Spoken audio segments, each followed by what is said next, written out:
When you're traveling through time and space, you must be very careful. Do not step on a butterfly, because that butterfly might have been very important for your own reality. Just like Pete did. Who's Pete, you ask?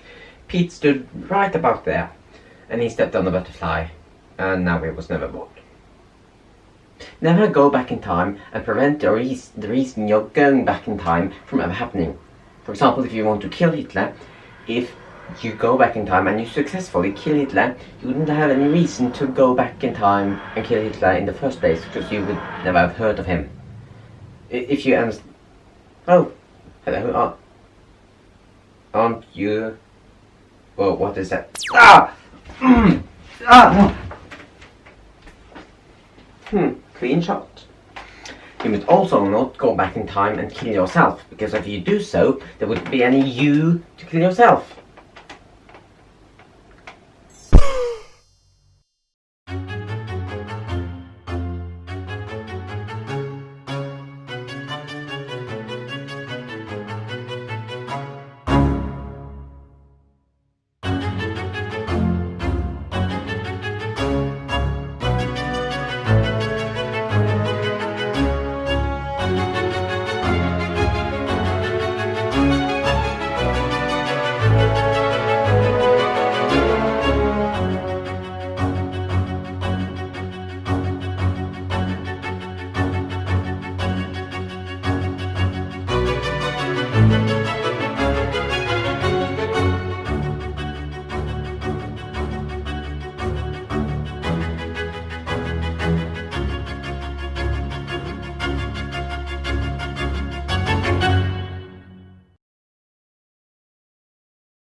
The oh so well-known time paradoxes.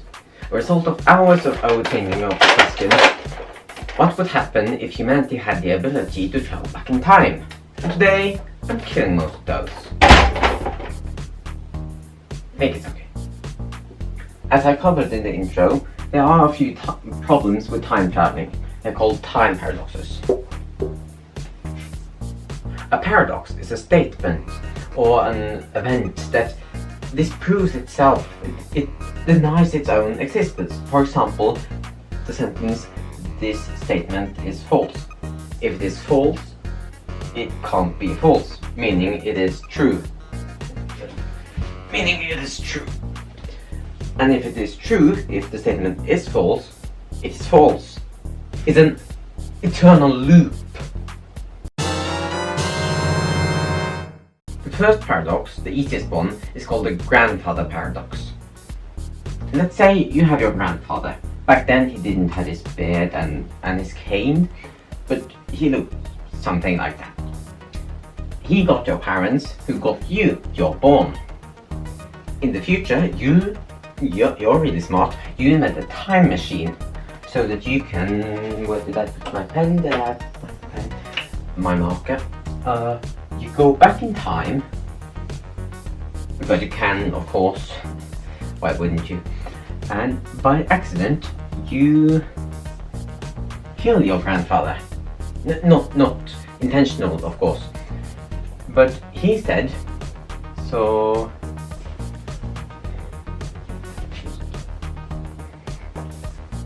Your grandfather, he dies, and you're not born. That leads to you not inventing the time machine. But if you don't invent the time machine, how are you supposed to go back in time to kill your grandfather? If you're never born, how is that supposed to be? The grandfather paradox is probably the most famous one amongst them all. The greatest example of the grandfather paradox is in Back to the Future, when Marty McFly prevents his parents from ever meeting.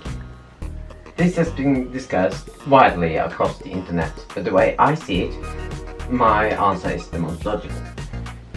You can't change the past. You can't. More on this later, but your grandfather, he lives, and you're born, of course.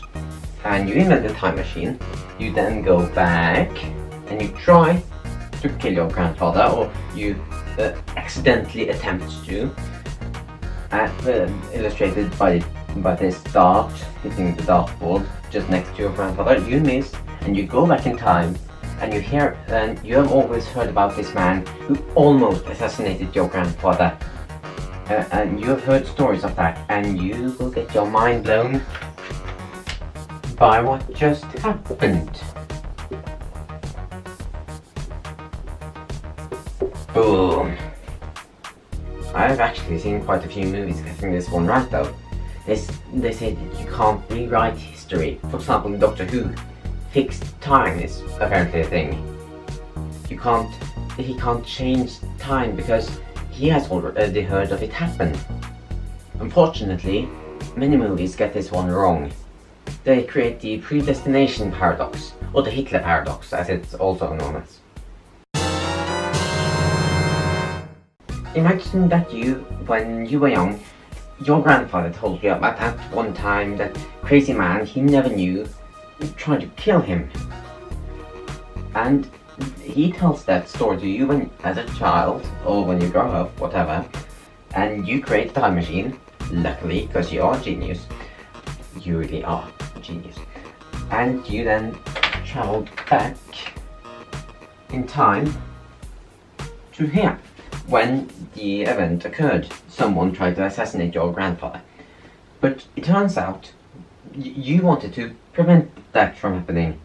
Instead, by accident of course, you didn't want to, you made that happen. You became that assassin that you heard about when you were young and that you tried to stop. Of course, you live, and so does your grandpa. But if it wasn't for the fact that you heard of yourself, if it wasn't for the fact that you heard of your grandpa telling you about that event when you were young, you wouldn't have gone back in time in the first place. So you're the source of your own action. Confused? Yeah, so am I. The answer? Not possible. Not this one either. You could have created your own action. It's a vicious cycle with no source. Sorry, not possible. This one is very similar to the predestination paradox. It's called the Bootstrap paradox. But instead of seeing it from the perspective of a time traveler, we see it from the perspective of someone who meets a time traveler. Let me explain this paradox. So imagine you're stuck in a room with a door and a lock. Out of nowhere, your future self from 10 seconds into the future comes back in time with a time machine represented by this TARDIS, this blue box thing, and a key, and he then opens the door, gives you the time machine, and sends you back in time 10 seconds ago to become yourself. You then open the door for your 10 seconds in the past self, so that you can enter the door. And you also give him the time machine. You then become the guy who gave you the time machine and the key. How does that work? I couldn't find one specific example of this, like the main plot in the movie, but if you have one, leave down in the comment section, I'd love to hear. I haven't seen a lot of arguing and explaining of this in the movies, because if the movies did explain it, they would admit that they are a movie. Why? Once again, the Bootstrap paradox isn't possible. It just isn't possible. Riddle me this. If the Bootstrap paradox is possible, the object, the time machine that is sent back in time so that it can go back in time again, it must have some sort of origin. Right. And even if it is real, why don't there just appear a time machine out of nowhere right now? A time machine right here that I can send 10 seconds back in time. Doesn't work.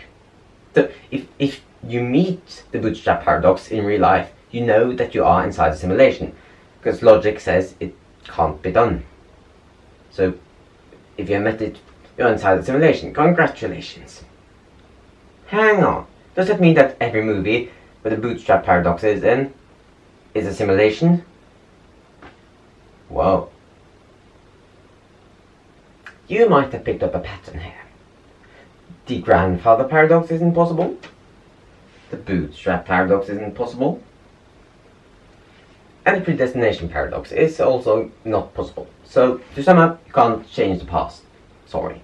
A real bummer, but sorry. What can you do? Don't get me wrong, you can change the past. That is to say, if you have a time machine. But you can't change history. You already know that history has happened. Past is what has happened. You just don't know if it has happened in a certain way or another.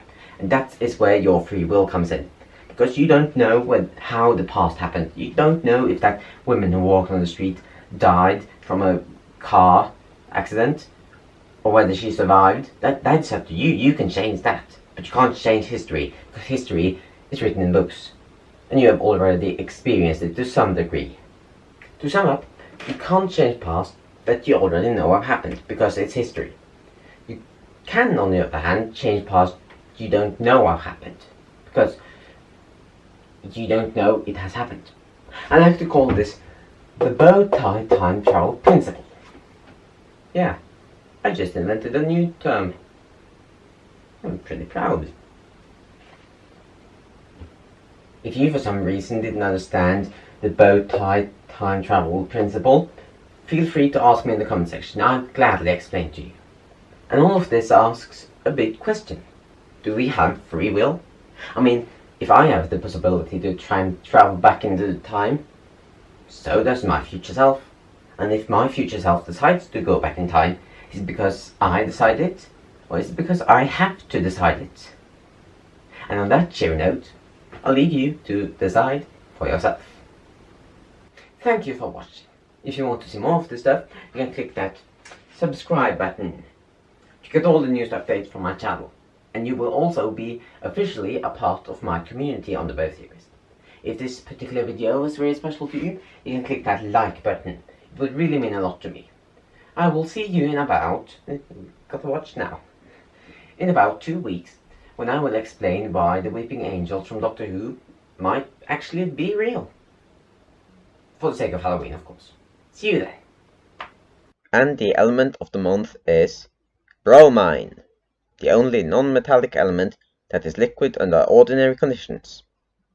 Don't forget to vote for your favorite element in the monthly element contest down in the comment section. Who knows, maybe your favorite element is the next element of the month. You know, when Hitler served in World War I, I'm not sure if this is true or not, but he once experienced that an Allied soldier met him at the battlefield. He was wounded, and the Allied soldier pointed at his head with a gun.